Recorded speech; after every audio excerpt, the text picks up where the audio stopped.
இது மிகப்பெரிய ஒரு அற்புதமான வாய்ப்புங்க. இந்த மொழியை தேர்ந்தெடுப்பதில் இந்தி என்பது கண்டிப்பாக இல்லை. அப்ப நீங்க தமிழ் படிக்கலாம், இங்கிலீஷ் படிக்கலாம், அதே மாதிரி இன்னொரு மொழி. ஏன் இந்த 3 மொழியை சொல்றாங்கன்னா, 12ஆம் வகுப்பு பையனே வந்து தப்பு தப்பா எழுதுறான் தமிழ். அதுலயும் பழைய காலத்து செய்யுள் தன்மையெல்லாம் புரிஞ்சுக்கிறதுக்கு ஞானமே இல்லாமல் போகுது. அப்ப தமிழகத்தினுடைய மிகப்பெரிய பொக்கிஷமான நமது இலக்கியங்களையும் தத்துவ நூல்களையும் நம்ம தமிழர்களே தெரிந்து கொள்ள முடியாத ஒரு சூழல் ஏற்படும். இவங்க சொல்றாங்க வடநாட்டுக்கு சலுகை, தென்னாட்டுக்கு சலுகை இல்லைங்கிற மாதிரி ஒரு வாதம். தென்னாடு வந்து பாதிக்கப்படுது, குறிப்பா தமிழ்நாடு பாதிக்கப்படுது அப்படிங்கிற ஒரு குற்றச்சாட்டு இருக்கு. நான் உங்களுக்கு ஒரு சிறப்பான கருத்தை சொல்றேன். 5ஆம் வகுப்பு வரைக்கும் அனைத்தும் தமிழ்ல படிச்சாங்க. எவ்வளவு பெரிய விஷயம் பாருங்க. இது தெரியாமையே எல்லாம் பேசிட்டு இருக்கிறாங்க. பிரிகேஜியில துவங்கி நீங்க 5ஆம் வகுப்பு வரைக்கும் அந்த குழந்தை என்ன பண்ணணும்னா அனைத்து பாடங்களையும் தமிழ்ல படிக்கணும். மீடியம் ஆஃப் இன்ஸ்ட்ரக்ஷன் சொல்லுவாங்க. நீங்க மீண்டும் மீண்டும் மாணவர்களை வந்து பைத்தியக்காரனாக்கி நம்ம வந்து இன்னைக்கு தமிழ்நாட்டு மாணவர்களை ஒன்றுமில்லாம படிக்கிற. இன்னொன்னு சொல்றேன், தமிழ்நாட்டை பாதிக்கிறது நீங்களா ஒரு கற்பனையில் இருக்கிறீங்க. தேசிய கல்விக் கொள்கை வருகின்ற பொழுது கல்வியினுடைய தரம் நிச்சயமாக உயர்த்தப்படும். அதிலையும் தாய்மொழி கல்வியில் கற்கின்ற, இன்னைக்கு தாய்மொழி கல்வியில கற்றவங்க சாதனை பண்றான்.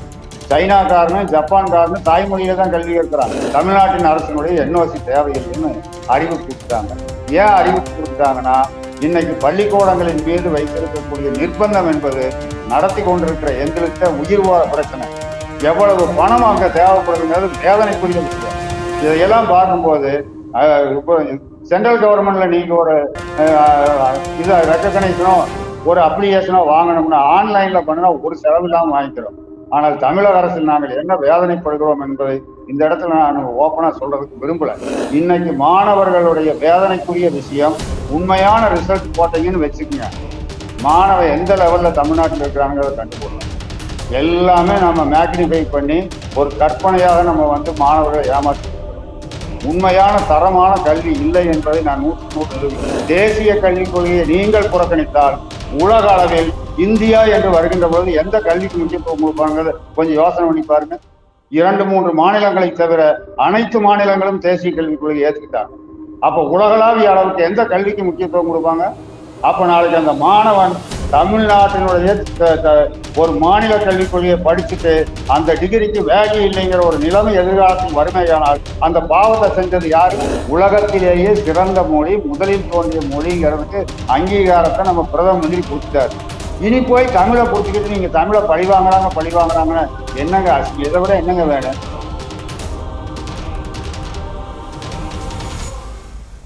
நேயர்களுக்கு வணக்கம்.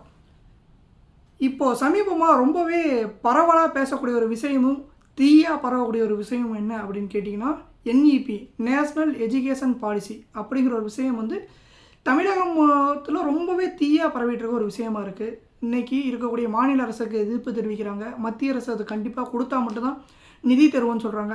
இந்த மாதிரி பல விஷயங்கள் போயிட்டுருக்க நேரத்தில் அந்த நேஷ்னல் எஜுகேஷன் பாலிசியில் இருக்கக்கூடிய பலன்கள், அதில் இன்னும் வேறு என்ன விஷயங்கள் என்ன சொல்லியிருக்காங்க அப்படிங்கிறத நம்மோட பேசி விளக்கிறதுக்காக நம்மோட இணைஞ்சிருக்காரு கல்வியாளர் கிருஷ்ணமூர்த்தி அவர்கள். சார் வணக்கம். வணக்கம். வணக்கம். எப்படி இருக்கீங்க சார்? நல்லா இருக்கிறேன். நேரடியாக விவாதத்துக்குள்ளேயே போயிடலாம் நான் நினைக்கிறேன் சார். இப்போது ரொம்பவே தீயாக பேசக்கூடிய ஒரு விஷயம் வந்து பார்த்தீங்கன்னா, இந்த நேஷ்னல் எஜுகேஷன் பாலிசி என்இபி அப்படிங்கிற விஷயம் சார். இந்த விஷயத்தில் இருக்கக்கூடிய பலன்கள் என்னங்க சார்?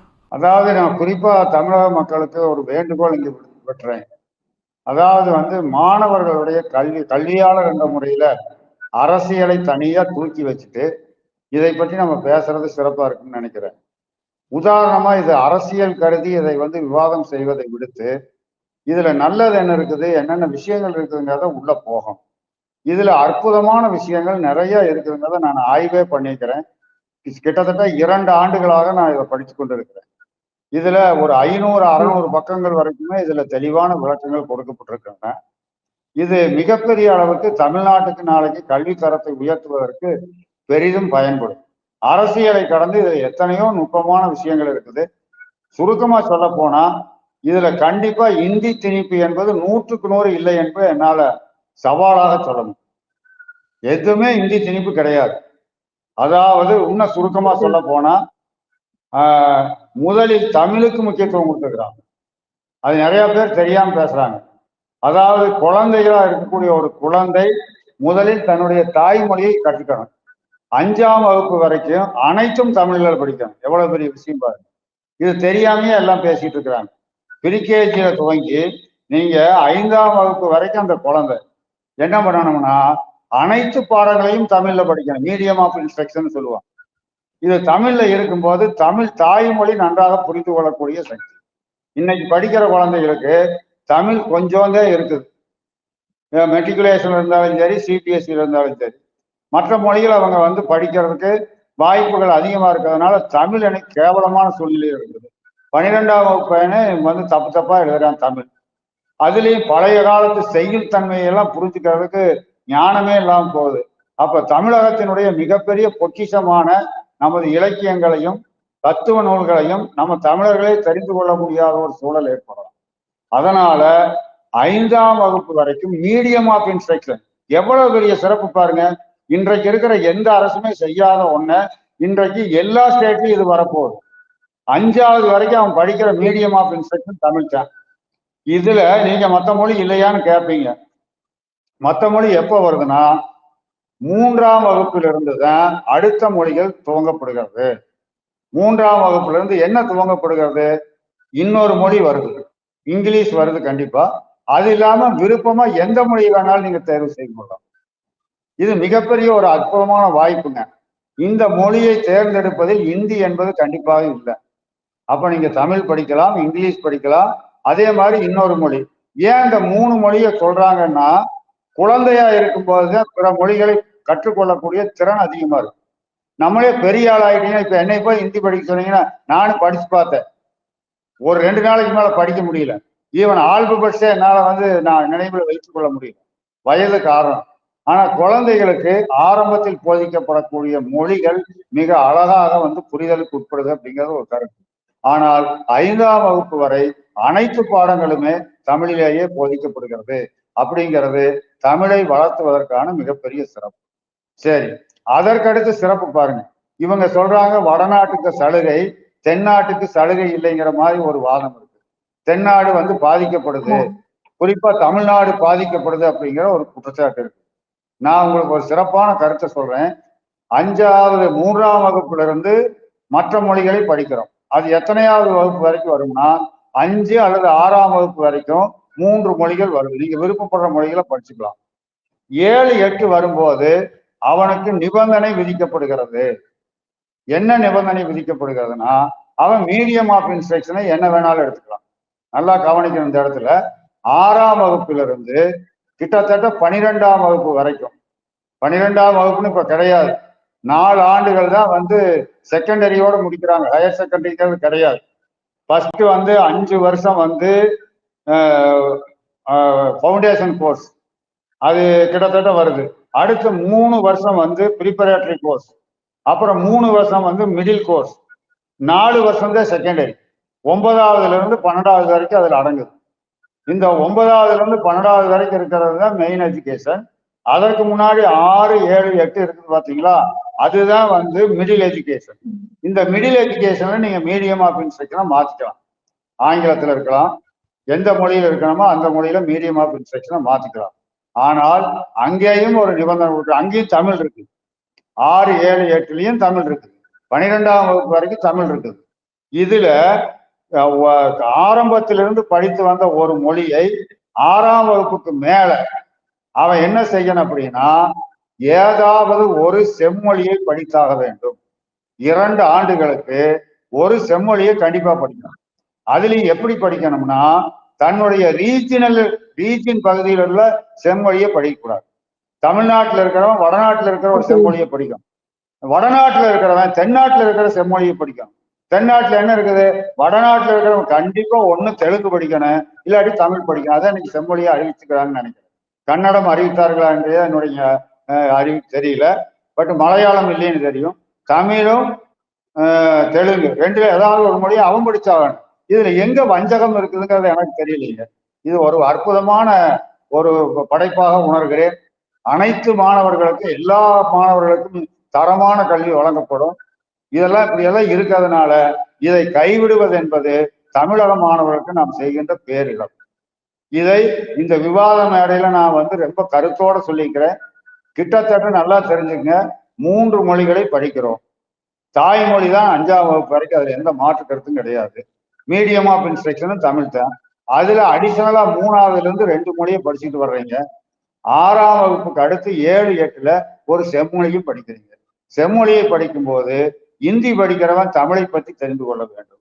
தமிழ் படிக்கிறவன் ஒண்ணு இந்திய படிக்கலாம் அல்லது சமஸ்கிருதம் படிக்கலாம். இப்படி வடநாட்டில் இருக்கக்கூடிய செம்மொழிகள்ல ஒண்ணு படிக்கலாம். இதுதாங்க இந்த மொழிகளை பற்றிய திட்டம். இது போக பாக்கி அனைத்துமே அறிவு சார்ந்த, புவியியல் சார்ந்த, நம்ம நாட்டை பற்றிய, நம்ம கலாச்சாரத்தை பற்றிய தன்மைகள் மாணவர்களுக்கு போதிக்கப்படுகிறது. இடைமறிக்கிறதுக்கு மன்னிக்கணும். இங்கே செம்மொழிகள், அதாவது இப்போ நீங்கள் சொல்லக்கூடிய இந்த அதர் ரீஜன் மொழி இங்கே வந்துச்சு அப்படின்னா தமிழ் வந்து அழிக்கப்படும் அப்படிங்கிற மாதிரி இங்கே இருக்கக்கூடிய அரசியல்வாதிகள்லாம் தொடர்ந்து சொல்லிட்டு வராங்க. எதுக்காக அதை வச்சுக்கிறாங்கிறதை சொல்லிடுறேன். செம்மொழியை ஏன் படிக்கணும்னு சொல்றாங்கன்னா, இந்த தேசத்தினுடைய ஒரு பகுதியை மட்டும் ஒருத்தன் தெரிஞ்சுக்கிட்டு இருக்கக்கூடாது. பாரத நாடு என்று எடுத்துக்கிட்டா தமிழ்நாட்டில் இருக்கிறவனுக்கு வடநாட்டை பத்தி தெரியும், வடநாட்டில் இருக்கிறவன் தென்னாட்டை பத்தி தெரிஞ்சுக்கலாம். அப்ப இந்தி படிக்கிறவன் தமிழை செம்மொழியா படிச்சாதான் அவன், அப்பதானே தமிழ்நாட்டை பத்தி அவன் தெரிஞ்சுக்கிறான். நீங்க வடநாட்டில் இருக்கக்கூடிய வீர தீர செயல்களையும் நம் நாட்டின் பண்பாட்டையும் படிக்கணும்னா அவனுடைய செம்மொழியை ஒன்று எடுத்து படிக்கணும்னு 2 வருஷம், 2 வருஷத்துக்கு அந்த செம்மொழி திட்டம் இருக்குது. இது அற்புதமான திட்டம்ங்க. இந்த தேசத்தை பற்றிய உயரிய சிந்தனைகளை வளர்த்தக்கூடியதான் செம்மொழி. இதுல எந்த வகையிலையும் அழிக்கிறதுக்கான வாய்ப்பு நிச்சயமா இல்லை. அவன் நம்ம மொழியை படிக்கிறாங்களா அதை பாருங்க. இந்தி படிக்கிறவன் கண்டிப்பா தமிழை படிக்கணும், இல்லை தெலுங்கு படிக்கணும்.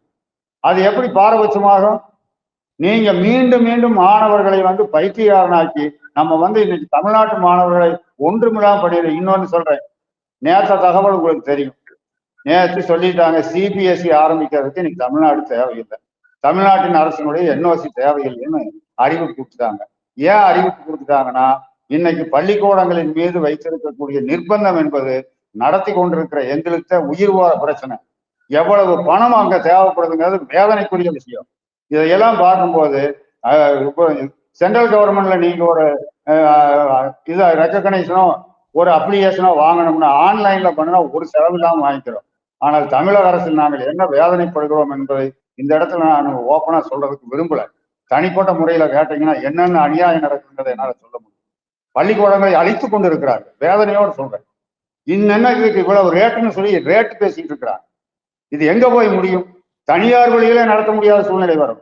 அரசு பள்ளிகளில் அக்கறையின்மை என்பது, ஏங்க அவன் மொழி படித்து 4 பக்கம் போய் பொழப்பு நடத்தினான்னா நாளைக்கு எவ்வளவு பெரிய வேலை வாய்ப்புகள். இன்னைக்கு தமிழ்நாட்டில் இருக்கிறவனுக்கே வேலை இல்லாமல் இருக்கிற சூழ்நிலையில உலகம் கல்வி அளவுக்கு இன்னைக்கு போகணும்னா அதிலேயும் ஒன்றை தெரிந்து கொள்ளுங்கள். தேசிய கல்விக் கொள்கையை நீங்கள் புறக்கணித்தால் உலக அளவில் இந்தியா என்று வருகின்ற பொழுது எந்த கல்விக்கு முக்கியத்துவம் கொடுப்பாங்க கொஞ்சம் யோசனை பண்ணி பாருங்க. 2-3 மாநிலங்களை தவிர அனைத்து மாநிலங்களும் தேசிய கல்விக் கொள்கையை ஏற்றுக்கிட்டாங்க. அப்ப உலகளாவிய அளவுக்கு எந்த கல்விக்கு முக்கியத்துவம் கொடுப்பாங்க? அப்ப நாளைக்கு அந்த மாணவன் தமிழ்நாட்டினுடைய ஒரு மாநில கல்விக் கொள்கையை படிச்சுட்டு அந்த டிகிரிக்கு வேல்யூ இல்லைங்கிற ஒரு நிலைமை எதிர்காலத்தில் வறுமையானால் அந்த பாவத்தை செஞ்சது யாரு? நல்ல யோசனை பண்ணி செய்யணும். ஊரோடு ஒத்து வாழணும் எதுக்கு சொன்னாங்க? உலகத்தோடு ஒட்ட ஒழுகல் பலகற்றும் கல்லார் அறிவிலாதார்னு எதுக்கு வள்ளுவர் சொல்லிட்டு போய்கிறாரு? உலகம் என்ன போக்குற போது அதுல நம்ம மாணவர்களை முன்னோக்கி செல்லக்கூடிய வழியை நாம் அமைத்து கொடுப்பதுதானே சிறந்த கல்வியாளருக்குள்ள அழகு. சார் இந்த இடத்துல இன்னொரு விஷயத்தையும் நான் சொல்லலான்ட்டு விரும்புகிறேன் சார். என்ன அப்படின்னா, மற்ற மாநிலங்களை, இந்தியாவுடைய மற்ற மாநிலங்களை கம்பேர் பண்ணும்போது கல்வியில் அதிகமாக தமிழகம் இருக்குது. அவங்க சொல்லக்கூடிய அந்த ரேசியோவை எப்போவோ தமிழகம் வந்து ரீச் பண்ணி அதை கிராஸ் பண்ணி போயிட்டுருக்கு. இப்போ அவங்க சொல்லக்கூடிய டார்கெட்டுங்கிறது இன்னைக்கு இருக்கக்கூடிய தமிழகம் ரீச் பண்ண டார்கெட்டை ரொம்ப கம்மியாக தான் இருக்குது. அதுக்காக நாங்கள் எதுக்கு போய் இந்த தேசிய கல்விக் கொள்கையை வந்து நாங்கள் ஏற்றுக்கணும்னு கேட்குறாங்க சார். இல்லை, தமிழ்நாடு கல்வியில சிறப்பாக இருக்குதுன்னு சொல்றீங்க, அதுதான் உங்களுடைய வாதம். அதாவது ஒன்றை புரிந்து கொள்ளுங்கள், இன்னைக்கு தமிழ்நாட்டில் இருக்கக்கூடிய இன்ஜினியரிங் காலேஜினுடைய எண்ணிக்கை தெரியுமா சார்? மக்களை ஏமாத்திக்கிட்டு இருக்கிறாங்க சார் எல்லாரும். தமிழ்நாட்டில் இருக்கக்கூடிய இன்ஜினியரிங் காலேஜினுடைய எண்ணிக்கை தெரியுமா? மருத்துவக் கல்லூரியினுடைய எண்ணிக்கை தெரியுமா? இந்த கல்லூரியிலிருந்து வரக்கூடிய அவுட்புட் எவ்வளவு இருக்குங்கிறத தெரிஞ்சுக்க. எந்த ஒரு ஸ்டேட்டுக்கும் இல்லாத அளவுக்கு இன்னைக்கு அதிகப்படியான மருத்துவக் கல்லூரியை தமிழ்நாட்டுக்கு கொடுத்துக்கிறாங்க. அதே மாதிரி இன்னைக்கு புரட்சி தலைவர் எம்.ஜி. ராமச்சந்திரன் அவர்கள் முதலமைச்சராக இருந்த போது உலகளாவிய அளவிற்கு வேலை வாய்ப்புகள் வருது அப்படிங்கிறதுக்காக அளவில்லாத என்ஜினியரிங் காலேஜ் உருவாக்குனாரு. அதனால ஏகப்பட்ட என்ஜினியர்ஸ் இன்னைக்கு வெளிநாட்டுல போய் அவனுடைய பொருளாதாரம் தானங்க இன்னைக்கு தமிழ்நாடு வளர்ந்துருக்குது. என்னமோ அரசாங்கம் பண்ணி போட்டதான் நினைக்கிறீங்க. ஒவ்வொரு எந்த கிராமத்துக்கு போனீங்கன்னா எனக்கு மிகப்பெரிய அளவுக்கு இன்னைக்கு பையனுக்கு வெளிநாட்டுல வேலை பார்த்து அவன்லாம் இப்ப கிழவனாயிட்டான். மிகப்பெரிய செல்வங்களை ஈட்டி இந்த நம்ம தமிழ்நாட்டுக்கு வழங்கிட்டு இருக்கிறான். இது யார் காலத்துல நடந்தது? புரட்சித் தலைவர் எம்ஜிஆர் காலத்துல இந்த பொறியியல் கல்வியை வளர்த்துனதுனால வந்தது. ஆனால் இன்றைக்கு நான் என்ன சொல்றேன்னா, இன்னைக்கு மாணவர்களுடைய வேதனைக்குரிய விஷயம், உண்மையான ரிசல்ட் போட்டீங்கன்னு வச்சுக்கோங்க, மாணவன் எந்த லெவல்ல தமிழ்நாட்டில் இருக்கிறாங்கிறத கண்டுபிடலாம். எல்லாமே நம்ம மேக்னிஃபை பண்ணி ஒரு கற்பனையாக நம்ம மாணவர்களை ஏமாத்திக்கிட்டு இருக்கிறோம். உண்மையான தரமான கல்வி இல்லை என்பதை நான் 100க்கு 100 நிரூபிக்கணும். இன்னைக்கு சிபிஎஸ்சியில் இருக்கக்கூடிய கொஸ்டின் வேற, நமக்கு ஸ்டேட் போர்டுக்கு வர்ற கொஸ்டின் வேற. ஸ்டேட் போர்டுல புத்தகத்தை மனப்பாடம் பண்ணி எழுதினான்னா போதும், நிறைய மார்க் வாங்கிடலாம். புரிதலும் ஞானமும் இல்லைன்னா அவன் மார்க் வாங்க முடியாது. அப்ப எந்த கல்வி அவனை நாளைக்கு ஒரு படைப்பாளியாக உருவாக்கும் என்பதை பாருங்க. ஒரு படைப்பாளியாக உருவாக்கணும்னா கிரியேட்டிவிட்டி வேணும். கிரியேட்டிவிட்டியே இன்னைக்கு மத்திய அரசால் வழங்கக்கூடிய சிபிஎஸ்சியில் இருக்கு. நான் 2 பள்ளிக்கூடம் நடத்திட்டு இருக்கிறேன். ஆனா ஸ்டேட் போர்டுல என்ன, புத்தகத்துக்கு பின்னாடி இருக்கிற கேள்வி மேக்சிமம் 90 மார்க் வந்துடும். 10 மார்க் வேணா வெளியிருந்து வரும். ஆனால் சிபிஎஸ்சியை பொறுத்த அளவுக்கு புத்தகம் என்பதே அங்க கருத்துல எடுத்துக்கல, அந்த சிலபஸை மட்டும் எடுத்துக்குவாங்க. அதனுடைய கருத்தை மாணவர் புரிந்து நன்கு தெளிந்திருந்தால் மட்டும்தான் அதிக மதிப்பெண்களை பெறும். அப்ப அவன் அறிவியலினுடைய உட்புகுந்து செய்யக்கூடிய ஆய்வும் அவனுடைய வெளிப்படையான கல்வி ரீதியான ஒரு அற்புதங்களும் என்னன்னா புரிந்து கொள்ளக்கூடிய தன்மையில தான் வளரும். அந்த எஜுகேஷனை தான் நம்ம மாணவர்களுக்கு கொடுக்கணும். மனப்பாடம் பண்ணி பையன் வந்தானே எப்படி அவன் சக்சஸ் ஆகும்? நீட்டை பத்தி இதே பிரச்சனை தான். நீட்டு வந்தா ஏழைகள் பாதிக்கப்படுவாங்க. இன்னைக்கு நீட் எத்தனை பேர் எழுதுறாங்க? 2வது இடங்க. இந்தியாவிலேயே 2வது எண்ணிக்கையில இன்னைக்கு நீட்ல நம்ம உள்ளே எழுதிட்டு இருக்கிறான். அப்ப அவன் நம்ம பையன் கட்டிக்காரனுங்க. தமிழ்நாட்டில் பிறந்த ஒரு குழந்தை இன்டலெக்சுவல், எனக்கு மனப்பூர்வமா தெரியும். நான் பல ஆண்டுகளாக ஆசிரியராக இருந்தவன். கிட்டத்தட்ட 44 ஆண்டுகள் கல்வியில நான் சேவை செஞ்சிருக்கிறேன். இன்றைக்கு 22 ஆண்டுகளாக நான் பள்ளிக்கூட தனியார் பள்ளி நடத்திட்டு இருக்கிறேன். அதிலையும் விசாரித்து பார்த்தீர்கள்னா அதிகப்படியான ஃபீஸ் வாங்காம ஏழை மாணவர்களை மனதில் கொண்டு, நான் ஒரு விவசாய குடும்பத்துல பிறந்த காரணத்தினால குழந்தைகள் கஷ்டப்படக்கூடாதுங்கிறதுக்காக ஒரு சர்வீஸா பண்றேன். அப்ப அரசியல் இருக்கக்கூடியவர்களும் அதிகாரிகளும் குழந்தைகளின் எதிர்காலத்தையும் சமுதாயத்தினுடைய முன்னேற்றத்தையும் உற்று நோக்காமல் இந்த கல்வியை சீரழிப்பது என்பது எவ்வளவு வேதனைக்குரியது. அவனுடைய எதிர்காலம் ஒரு கேள்விக்குறியாக்குவது பாவச் செயல் என்பதை அடிப்படையாக உணர்ந்து பார்க்கணும்னு ஒவ்வொருத்தரையும் வேண்டிக்கிறேன். உங்க வாதங்கள் விவாதங்களை எல்லாம் தள்ளி வைங்க. அட்லீஸ்ட் அதுல என்ன உண்மை இருக்குதுங்கிறத படி. தேசிய கல்வியை அறிவித்திருக்கிறார்களே, இது தமிழ்நாட்டுக்கு மட்டும்தான் பாதிக்கக்கூடியதா, இல்ல எல்லா மாநிலத்தையும் பாதிக்கக்கூடியதாக இருந்தா எல்லாரும் எப்படி எடுப்பாங்க? தமிழ்நாட்டை பாதிக்குது நீங்களா ஒரு கற்பனையில் இருக்கிறீங்க. தேசிய கல்விக் கொள்கை வருகின்ற பொழுது கல்வியினுடைய தரம் நிச்சயமாக உயர்த்தப்படும். அதிலையும் தாய்மொழி கல்வியில் கற்கின்ற, இன்னைக்கு தாய்மொழி கல்வியில கற்றவங்க சாதனை பண்றான். சைனாக்காரனும் ஜப்பான்காரனும் தாய்மொழியில தான் கல்வி கற்கிறாங்க. அந்த தாய்மொழி கல்வியை இதுவரைக்கும் எந்த கல்வி சட்டத்திலையும் நம்ம கொண்டுட்டு வரல. இன்றைக்கு வரக்கூடிய தேசிய கல்விக் கொள்கை தாய்மொழிக்கு முக்கியத்துவம் கொடுக்குறாங்க. அதுலயுமே முற்றிலுமா கொடுக்க முடியல. ஏன்னா அதுக்கான புத்தகங்கள் இல்லை என்பதை நம்ம ஏற்றுக்கொள்றோம். மேல் படிப்புக்கு வரும்போது இன்னும் தாய்மொழியில் அதற்கான அற்புதமான புத்தகங்கள், கலை சொற்கள் உள்ள ஒரு கருவூலமான ஒரு அமைப்பு நம்ம கிட்ட இல்லை. அதனால நம்ம சில ஆங்கில மொழியை நம்ம தேர்வு செய்ய வேண்டியது இருக்கு. அதனால எனக்கு ஹிந்தி வேண்டாம்னு சொல்லுங்க, ஏதோ பண்ணுங்க. ஆனா 3 மொழிகள் நிச்சயமாக தேவை என்பது என்னுடைய கருத்து. இதனால் முதலில் ஒரு மாணவன் இந்திய அளவில் தன்னுடைய தொழில் வளத்தை பெருக்கிக் கொள்வதற்கு வாய்ப்பு அதிகம். நானெல்லாம் பல மாநிலத்துக்கு போயிட்டு வந்திருக்கிறேங்க. சென்னையை தாண்டிட்டீங்கன்னா இங்கிலீஷ் பயன்படாதுங்க. காரணம் எனக்கு இங்கிலீஷ் நாலேஜ் இல்லை என்பதற்காக அவனோட நம்ம வியாபாரம் பண்ண வேண்டியது இருக்கு இல்லையா? இன்னைக்கு சாதாரண எந்த படிப்பும் படிக்காத ஒரு வியாபாரி இன்னைக்கு ஹிந்தி அழகா பேசுறாரு. அவர் படிப்பறிவே எல்லாம் ஹிந்தி கத்துக்கிட்டு பேசுறாரு. அப்ப தொழில் செய்யும் போது ஒரு மொழி தேவைப்படுகிறது. இந்த மொழியின் மீது ஏன் வெறுப்பு? உலகத்திலேயே சிறந்த மொழி, முதலில் தோன்றிய மொழிங்கிறதுக்கு அங்கீகாரத்தை நம்ம பிரதம மந்திரி கொடுத்துட்டாரு. இனி போய் தமிழை புடிச்சுக்கிட்டு நீங்க தமிழை பழி வாங்குறாங்கன்னு என்னங்க இதை விட என்னங்க வேணும்? சமஸ்கிருதத்துக்கு மூத்த மொழி தமிழ் மொழின்னு சொல்லிட்டாரு பிரதம மந்திரி. நானும் அதைத்தான் சொல்றேன். சமஸ்கிருதத்தை உருவாக்கியவனே தமிழன்கிறது என்னுடைய கருத்து. உதாரணத்துக்கு தமிழ் தான் முதல் மொழியாக இருந்தால் உலகம் முழுவதும் இருக்கக்கூடிய அனைத்து மொழிகளும் தமிழில் இருந்து பிரிந்த கிளை மொழிகள் என்பதில் எந்த மாற்று கருத்தும் கிடையாது. அப்படி தமிழை நேசிக்கக்கூடிய நபர்களில் நான் ஒருவன். தமிழ் இலக்கியத்தின்பால் அதிக ஈடுபாடு கொண்டவன். ரொம்ப அதை நுணுங்கி நான் நிறைய கற்றவன். அதுல அவ்வளவு அற்புதங்கள் இருக்குது. இந்த அற்புதங்களை உலக அளவுக்கு இன்னைக்கு எங்க கொண்டுட்டு போய்க்கிறீங்க? குண்டிச்சேட்டிக்குள்ளேயே குதிரை ஓட்டிட்டு இருக்கிறோம். தமிழ்நாட்டுக்குள்ளேயே அதை பேசி பேசி பேசி இன்னைக்கு தமிழே எழுத தெரியாம இருக்கிறான் மாணவர். தயவு செய்து மாணவர்களை வாழ விடுங்கள். படிக்க விடுங்கள். அவன் மிகப்பெரிய அறிவாளியாக வருவான் என்பதில் எனக்கு எந்த மாற்று கருத்து. அதே மாதிரி இந்த என்இபியில் அடுத்த ஒரு விஷயம் என்ன சொல்லியிருக்கு அப்படின்னா, இந்திய வரலாறை மாணவர்கள் இன்னும் அதிகமாக தெரிஞ்சுக்கிறதுக்கான அதிகமான வாய்ப்புன்னு சொல்கிறாங்க சார். ஆனால் இப்போ இந்திய வரலாறு இன்னைக்கு இருக்கக்கூடிய பாடப்புத்தகத்தில் இல்லைன்னு சொல்ல வரீங்களா? ஆமாம், கண்டிப்பா இல்லை. இந்திய வரலாறு என்பது உலக வரலாறுகளை நிறைய படிக்கிறோம். நான் என்ன சொல்றேன், வரலாறு என்பதே புனையப்பட்டது. நல்லா தயவு செஞ்சு தப்பா நினைச்சிடாதீங்க. வரலாற்று சான்றுகளை நாம் எடுத்துக்கொண்டாலும் ஒரு வரலாற்று ஆசிரியர் தன்னுடைய உள்நோக்கை அதுல புகுத்தி எழுதியிருக்கிறாங்கிறதுல மாற்று கருத்து இல்லை. ஈவன் புராணங்கள் வரலாறு இல்லாத காலங்களுக்கு எங்க போறீங்க, புராண சான்றுகள் எடுத்துட்டு பேசுறோம். இது எல்லாமே பெரிய அளவுக்கு மாறுதலை கொடுக்கக்கூடியதல்ல. ஆனால் மனித நேயத்தையும் உள்ளார்ந்த ஆன்ம ரீதியான வெளிப்பாடுகளை உணர்வதற்குமான கல்வி அவசியம் என்பதுதான் இதனுடைய நோக்கம். நீங்க ஆன்மா அப்படின்னு பேசினாவே அதை ஏதோ ஒரு கெட்ட வார்த்தை மாதிரி நினைச்சா மனித வாழ்க்கை. நான்லாம் ஒரு ஆன்மீகவாதிங்க. எனக்குள் நான் எவ்வளவு செம்மைப்பட்டு இருக்கிறேன் என்பது ஆன்மீகத்தை வச்சுதான் நான் பண்ணிக்கிறேன். அந்த ஆன்மீகத்தை அழிச்சீங்கன்னா அந்த ஆன்மீகம் என்பதுதான் தமிழினுடைய உயிர். காக்கா பாடல்கள்னு சொல்லுவாங்க தமிழ் பாடியதே எதற்காகனா, ஒன்று காதலை பற்றியும் இன்னொன்று கடவுளை பற்றியும் தான் கருத்து. நீங்க காவனாவை மட்டும் எடுத்துக்கிட்டு காவை விட்டீங்கன்னா ஒரு காலை ஒடிச்சு போட்ட மாதிரி ஆயிருக்கு தமிழுக்கு. அதனால தயவு செய்து ஆன்ம ரீதியான உணர்வுகளை வளர்க்கக்கூடிய அமைப்பை கொண்டுட்டு வர்றாங்க, இல்லைன்னு சொல்ல முடியாது. அதற்கு இவங்க கடவுளே இல்லைன்னு சொல்லக்கூடியவங்க எதிர்ப்பு தெரிவித்தான் செய்வாங்க. கடவுள் இல்லை என்பதை எத்தனை பேர் தமிழ்நாட்டில் ஏற்றுக்குவாங்க? நீங்க கடவுள் இல்லைன்னு சொல்லிட்டு இந்த கட்சிகளெல்லாம் ஓட்டு கேட்டு வாங்கல பார்க்கலாம். வேஷம் போட வேண்டாங்க. மக்களை வாழ விடுவோங்க, மக்களை சிந்திக்க விடுவோம், நல்ல கருத்துக்களை வைப்போம். அரசியல் இன்றைக்கு இருக்கு, நாளைக்கு போயிடுவோம். எவனும் தொடர்ந்து ஆண்டதும் கிடையாது, வீழ்ந்ததும் கிடையாது. அதனால் தேசம் நன்றாக இருக்க வேண்டும். முதலில் தேசத்தை சிந்திக்கணும். அதாவது ஆன்மீக ரீதியான ஒரு சிந்தனை எனக்குள் ஏற்பட்ட ஒரு மாறுதலுக்குரிய மறுமலர்ச்சியான சிந்தனை சொல்றேன். எப்பொழுதெல்லாம் இந்த சமுதாயம் நன்றாக இருக்க வேண்டும் என்று ஒரு மனிதன் நினைக்கின்றானோ அவனுக்கு பிரபஞ்சம் உதவி செய்கிறது என்பதை வாழ்க்கை அனுபவத்தில் நான் கத்துக்கிட்டேன். நீங்க யூ ஃபார் அதர்ஸ் அப்படிங்கிற நிலையை நீங்க எடுத்துட்டீங்கன்னா உங்களோடு இந்த பிரபஞ்சம் இணைந்து வருவது என்பதை நான் வாழ்வியல் ரீதியா கற்றுக்கொண்டு உட்கார்ந்துக்கிறேன். அதை பற்றி எனக்கு அக்கறையே இல்லைன்னு சிந்திக்கிறவங்க கிட்ட போய் எப்படி பேச முடியும்?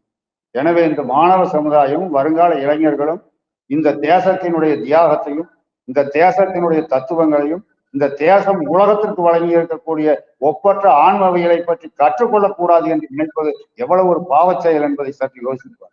எதையும் கற்றுக்கொள்ள உரிமையை கொடுங்க. அவன் முடிவெடுக்கட்டு, எது வேணும் வேணாம்ன்றது அவன் முடிவெடுக்க, அவனுடைய பகுத்தறிவுக்கு தகுந்த மாதிரி அவன் முடிவெடுக்க. நீங்களே தடை போடுகிறீர்கள். இந்தியா முழுவதும் எதை நோக்கி செல்கிறோ அதை நோக்கி தமிழ்நாட்டை அனுப்புவதில் என்ன உங்களுக்கு கஷ்டம்? அதனால நீங்க என்ன லாபம் அடைஞ்சிட்டீங்க? இந்த 70 ஆண்டு காலம் நம்ம என்ன பெரிய வெற்றியை பூசிட்டோம்? தயவு செய்து சிந்தித்து பாருங்க. மனச்சாட்சி உள்ளவர்கள் தொட்டு பார்த்தீங்கன்னா கண்டிப்பாக நாம் இன்னும் வளரவில்லை. ஒரு மாயையை உருவாக்கி கொண்டு பிற்போக்கில் போயிட்டு இருக்கோம். இன்னைக்கு தொழில்கள் அழிக்கப்பட்டு கொண்டு வருகின்றன. விவசாயங்கள், நான் ஒரு விவசாய குடும்பத்துல பிறந்தவன். தமிழ்நாடு முழுவதும் விவசாயம் சீரழிந்து கொண்டு வருகிறது. நம்ம இன்னைக்கு ஆந்திராக்காரன் கிட்டவும் கர்நாடகாக்காரன் கிட்டவும் கையாண்டக்கூடிய சூழ்நிலையில் தமிழகமும் வந்து கொண்டிருக்கு.